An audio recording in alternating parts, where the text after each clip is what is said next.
He was only 9, a small boy named Kean, who walked alone to school every morning, down the same narrow alley that cut through old brick buildings and fading walls painted with forgotten dreams, his bag bouncing slightly on his back and his eyes always on the ground, not because he was shy, but because he was afraid, not of the dark, or of ghosts, or of monsters under the bed. Those were childhood fears, loud and simple. No, Kean's fear was quieter, heavier, a feeling that something was always wrong with him, that one day he would be exposed as not enough. The other children laughed too loud, raised their hands too fast, walked too confidently, while Kean remained in the margins, whispering answers to questions no one asked him. But every morning, as the sun rose behind him, his shadow would stretch out in front of him, longer than he was tall, almost like another person. And Kean began to notice something strange. His shadow looked older, taller. Sometimes he would pause on his walk and look at it, study how the silhouette stood upright even when he slouched, how its shoulders looked broader, how the shape of its head tilted with a quiet dignity. At first, he thought it was just the angle of the light, but then something inside him began to stir. He started whispering questions to the shadow when no one was around. Why am I like this? Why am I always scared? And in the silence, though no voice replied, he began to feel answers, not in words, but in presence. One day, after a particularly hard afternoon, where he had tried to speak in class and his words got stuck in his throat like stones, Kean ran outside to cry, hiding behind the rusted playground slide where he hoped no one would see him.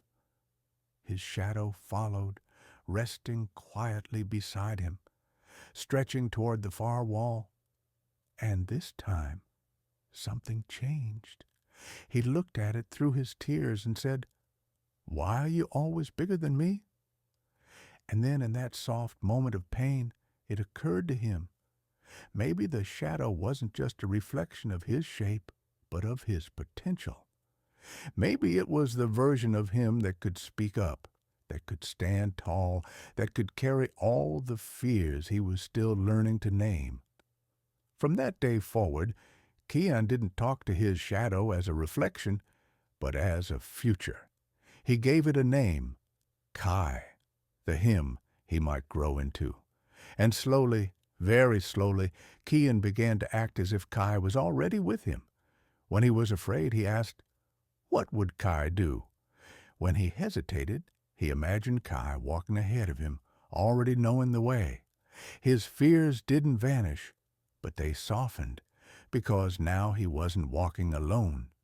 As years passed, Kean grew, and so did Kai, until one day, in a moment he didn't notice, they became the same height.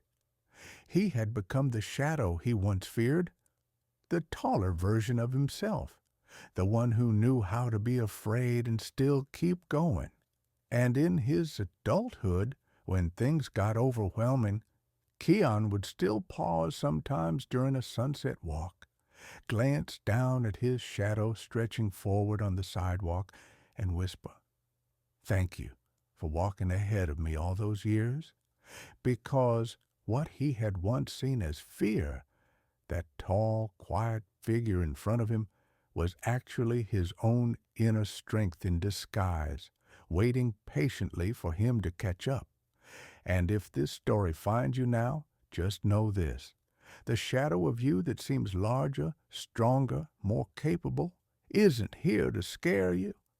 It's here to show you who you're becoming.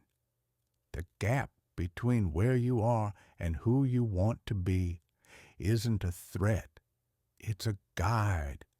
And when you walk with your fears instead of running from them, you grow into someone who others look to and say, "How are they so calm in the storm?" Maybe it's because you finally realized the shadow wasn't your enemy. it was your teacher. So next time your fears feel bigger than you, smile and say, I see you. Let's walk together. And don't forget, if this story stayed with you, there's more where it came from. Subscribe to this channel for stories that remind you who you are and who you're still becoming.